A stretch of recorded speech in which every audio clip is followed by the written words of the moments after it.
O Feuerbach, ele foi um filósofo de origem alemã, tá? Viveu no século XIX também, tal como Schopenhauer, que eu falei ontem para vocês na aula de filosofia. Mas ele foi um filósofo materialista, certo? E que falou sobre o conceito de Deus, tá?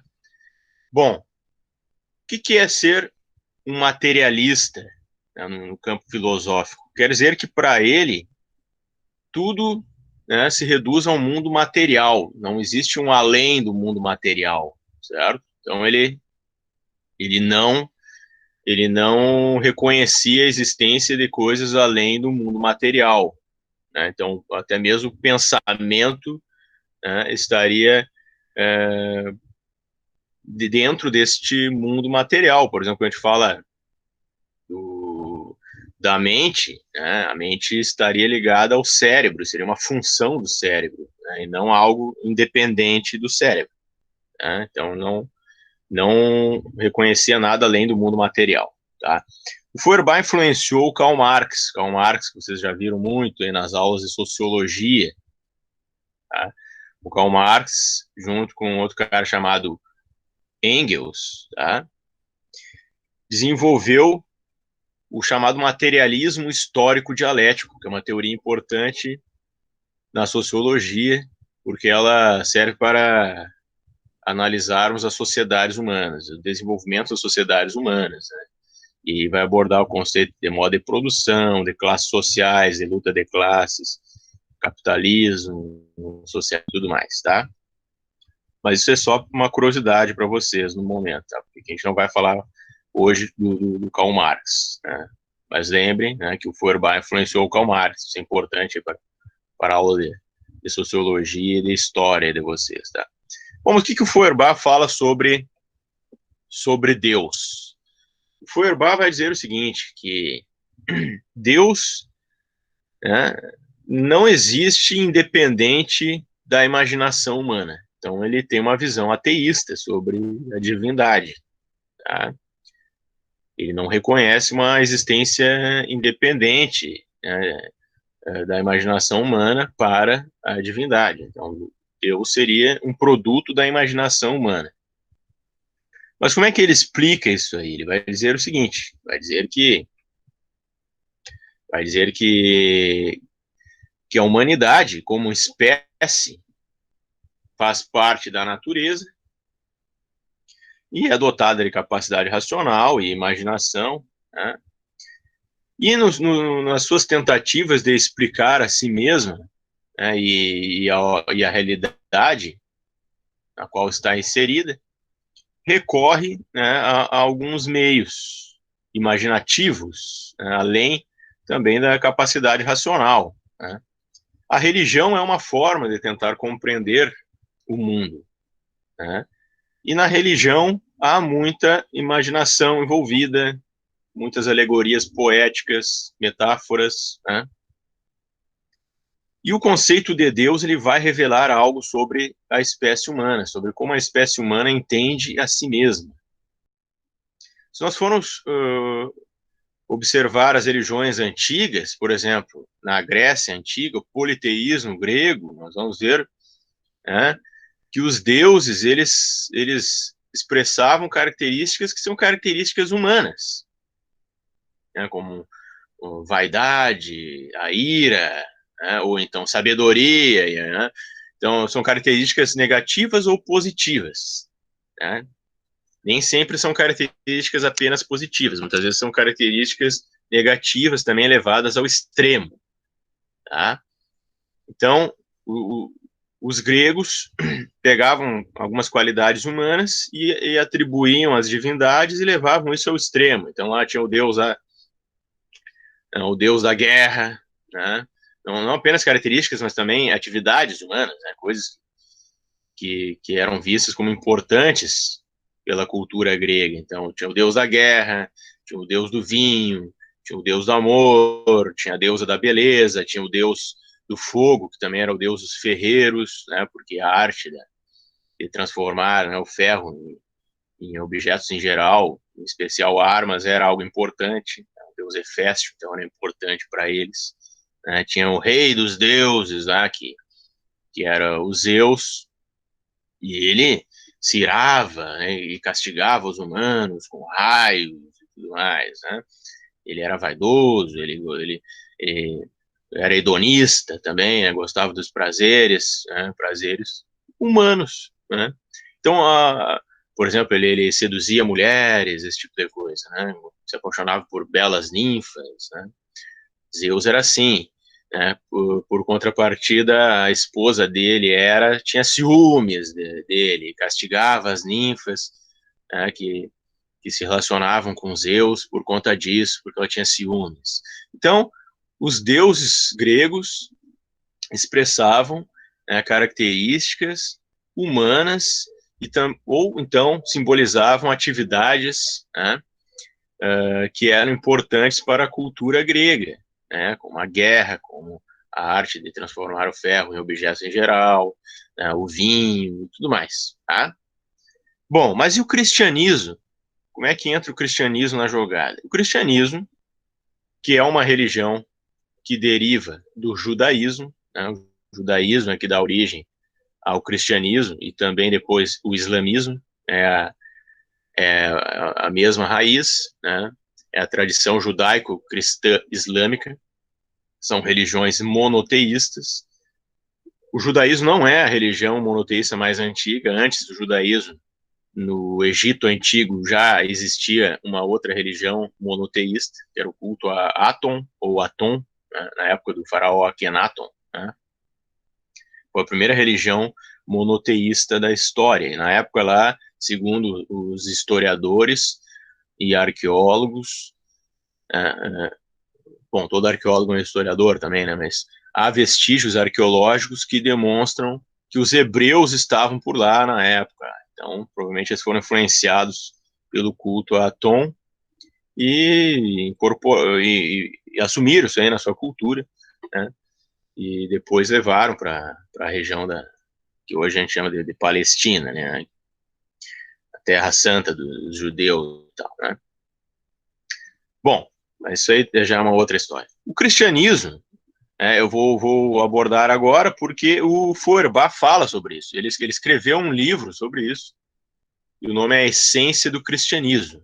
Tá? E pelo que eu lembro, eu acho que eu pedi uma pesquisa para você sobre o Feuerbach, né? Qual era o conceito de Deus para o filósofo Feuerbach, se não me engano. Faz tempo, foi uma das primeiras tarefas, né, eu acho. Né? Não sei se foi para as turmas de vocês ou foi para o outro turno, né? Noturno.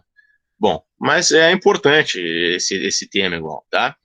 Bom, o Feuerbach, ele vai dizer o seguinte, que no cristianismo o conceito de Deus atinge um grau de abstração, né, maior se comparado a outras religiões, tá? Então, é como se fosse um conceito que encarna, né, sentimentos humanos, certo? É uma metáfora isso, né? Como é que um conceito vai encarnar alguma coisa? Mas ele é um conceito que simboliza e que carrega sentimentos humanos, em especial o amor da espécie humana por si mesma. Tá? Então, a espécie humana, né, comovida consigo mesma, com o seu próprio sofrimento, cria essa religião, que é o cristianismo, que é um produto, segundo esse filósofo, Feuerbach, tá? É o Feuerbach que fala isso aí, tá bom? Que é um produto da imaginação humana e do querer humano. Né? Então, é uma forma de terapia, né, disfarçada. Então, é um, é um Deus que, no primeiro momento, aparece lá no judaísmo como onipotente, onipresente, né, que controla tudo e é rigoroso, mas que depois, no Novo Testamento, que é o cristianismo, propriamente dito, né, o cristianismo, ele surge com a figura de Cristo. Né? Então, o Novo Testamento é o livro mais importante para o cristianismo. A figura de Cristo aparece, então, como um Deus do amor, né? Que, dependendo, claro, da igreja, né, da tradição cristã, é visto como o próprio Deus, ou como filho de Deus, ou como a união entre Pai, Filho e Espírito Santo, né? A Santa Trindade. Né?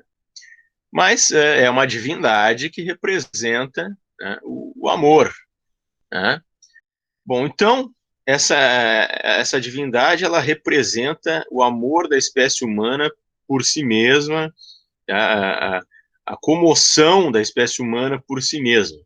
Então, a espécie humana reconhece o próprio sofrimento e sua própria condição miserável no mundo, né? E aí cria, então, essa divindade, um produto da sua imaginação, que representa, então, o amor da humanidade por si mesma. Aí aquilo que a humanidade tem de melhor, né, levado ao extremo. Então, se imagina uma divindade que simboliza, né, o amor, que simboliza a caridade, né, que simboliza o perdão, que simboliza coisas boas, né, positivas da humanidade, mas são qualidades humanas levadas ao extremo. Né? Então, no cristianismo, a divindade aparece como um reflexo daquilo que a humanidade tem de melhor, né, uma determinada visão, né, cultural, né, uma visão que é dependente de uma cultura, certo? Porque lá os gregos encaravam o que era bom de uma outra forma. Né? Então, eu fiz um vídeo uma vez falando sobre virtudes, eu larguei em algumas turmas, onde eu explico, né, que a ideia do que é bom ou mal e das virtudes, o que é uma virtude, isso depende da época. Né? Por exemplo, os gregos achavam que a compaixão, a caridade, a humildade não eram virtudes, ao contrário da visão cristã, onde a humildade, né, a caridade aparecem como virtudes. Então, para os gregos, virtude era a coragem, a astúcia, o indivíduo mostrar que ele é forte, né, que é guerreiro. Por isso, os deuses gregos eram bem diferentes. Eles simbolizavam características humanas, né, que se enquadravam nessa visão de mundo, na cultura grega. Já na visão cristã, as virtudes, né, que são simbolizadas pela divindade são outras. É o amor, né, é a humildade, né, o amor, no caso, amor como caridade. Né? Existem várias formas de encarar a noção de amor. Né? Tem um amor paixão, tem um amor caridade, tem várias formas de encarar o amor. No caso do cristianismo, o amor é a caridade, né? O amar ao próximo como a si mesmo, né? Que é simbolizado pela figura de Cristo e pelo próprio Deus, né? Lembrando aí que, dependendo da tradição cristã, né, Deus se confunde com Jesus, né?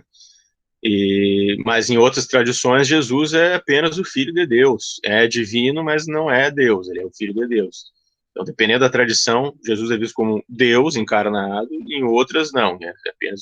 Então, depende. Mas, de qualquer forma, essa visão religiosa, segundo Feuerbach, vai revelar algo da própria humanidade, como a humanidade se encara, como a humanidade gostaria de ser em um determinado período da história. Né? Então, revela alguns aspectos de um determinado período da história que se estende até hoje. Né? O cristianismo ainda está muito forte. Só que se o Feuerbach estivesse vivo hoje, provavelmente iria dizer o seguinte, que o cristianismo hoje está revelando muito do que a humanidade vive no momento. Né? Então, se vocês forem olhar para o Brasil, por exemplo, né, essas muitas igrejas que existem por aí, né, são igrejas que estão muito adequadas ao capitalismo, que é o modo de produção dominante no Brasil e no mundo, né? Mas então, se vocês olharem esses programas dessas igrejas, né, de uma época que eu analisava isso aí como antropólogo, certo? E aí eu observava que os pastores se preocupavam muito em falar, né, da vida financeira dos fiéis, né, que estavam ali na igreja. Então, muitos desses pastores eles vão usar a religião para puxar para esse lado. Né? Então, adaptar o cristianismo ao capitalismo. Se você vier à nossa igreja, nós vamos ensinar você a lidar com a sua fé, você vai ter uma vida mais abastada, né, mais rica, tudo vai dar certo na sua empresa, né, você vai arrumar um emprego, se está desempregado, né, ou se você tem uma empresa, vai obter mais lucro, né, Aí eles pegam pessoas lá para dar depoimentos. Fulaninho estava sem emprego, agora arrumou um emprego, a sua vida está melhor, montou um pequeno negócio, ou então a empresa dele estava falindo, agora se recuperou depois que ele veio aqui na nossa igreja, na sessão do descarrego, não sei o quê, e agora está bem de vida, comprou um carro novo e blá, blá, blá. E aí eles pedem dinheiro para as pessoas, né? O dízimo e tudo mais. Né? Então é um cristianismo adaptado ao capitalismo. Então Feuerbach hoje, se estivesse vivo, diria isso, que o cristianismo está revelando algo da cultura do momento. Né? Essas igrejas atuais aí estão adaptadas ao que está acontecendo no momento, no caso que eu peguei como exemplo a sociedade brasileira. Né? Claro que hoje a cultura é muito complexa, né? Há influências na cultura brasileira de culturas diversas. Né? A sociedade brasileira é muito complexa. Tá? O mundo hoje é globalizado também, nós temos contato com culturas de várias sociedades diferentes, né? Através da internet e filmes, televisão e por aí vai. Né? Então, não seria tão fácil interpretar as coisas. Mas aqui no Brasil a gente nota, assim, esse fenômeno, né, de igrejas evangélicas que estão bem adaptadas ao contexto do capitalismo. E isso se enquadra na visão lá do Feuerbach, que diz isso aí, que a religião, né, vai revelar algo da própria espécie, né, que a espécie está entendendo do mundo naquele momento histórico, né, como é que a espécie encara a si mesma em determinado momento histórico, tá? Então ali a Ana perguntou, essa questão de igrejas que falam da situação financeira dos fiéis também não tem influência de Martim Lutero, que dizia que o trabalho dignifica o homem? Bom, isso aí, ó, isso é uma coisa que a gente pode trabalhar também numa outra aula, né? Na sociologia, por exemplo, né, temos o Max Weber, que escreveu um livro chamado A Ética Protestante e o Espírito do Capitalismo. Tá aqui, é este livro aqui, tá? Ó, Ética Protestante e o Espírito do Capitalismo, tá? Do Max Weber.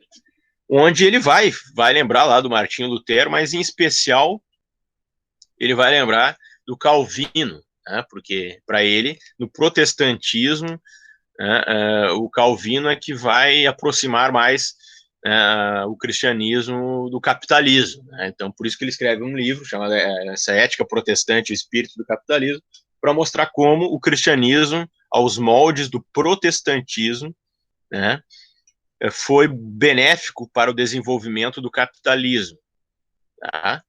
Então, isso tem a ver também um pouco com a visão do Feuerbach, né? Porque o capitalismo estava se desenvolvendo e tal, e a religião começa a se adaptar a isso, mas para o Weber, né, o cristianismo ajudou o capitalismo a se desenvolver aos moldes do protestantismo, o cristianismo protestante.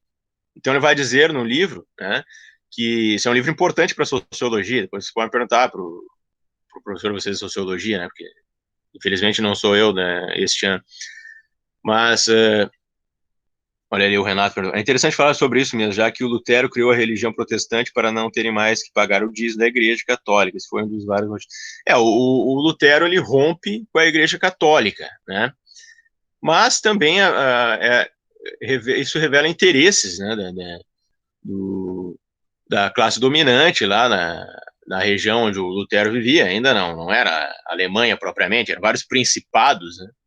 Então, eram nobres e também alguns burgueses que tinham interesse de romper com a igreja, porque a igreja se metia nos seus negócios.